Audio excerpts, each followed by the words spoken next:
Appesa ad un albero sventolano due bandiere, una accanto all'altra, quella dell'Europa e quella della pace. Sono quasi 3 anni che sono lì ed ora che in Ucraina si combatte acquistano un nuovo senso. Eppure il 28 marzo durante l'assemblea di condomini arriva in attesa una richiesta perentoria.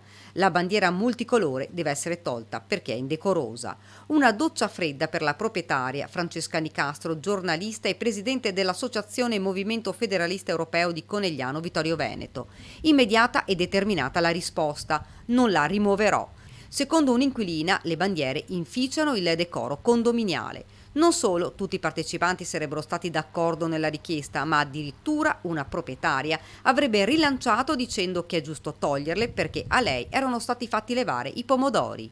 Amara la riflessione della giornalista, come se le bandiere e i pomodori fossero la stessa cosa. Una vicenda che aveva postato su Facebook e che ha immediatamente attirato l'attenzione di tutti.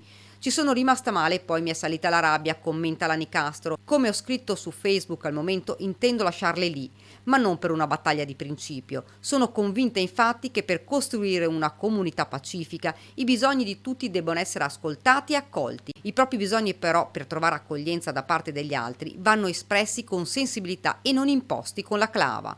Se la signora invece di sollevare il caso e in assemblea condominiale trasformandola in un'arena conflittuale mi fosse venuta a parlare, avrebbe trovato ascolto, comprensione, avremmo trovato una soluzione che soddisfaceva i bisogni di entrambe. Se ci si parla con rispetto, le soluzioni si trovano sempre.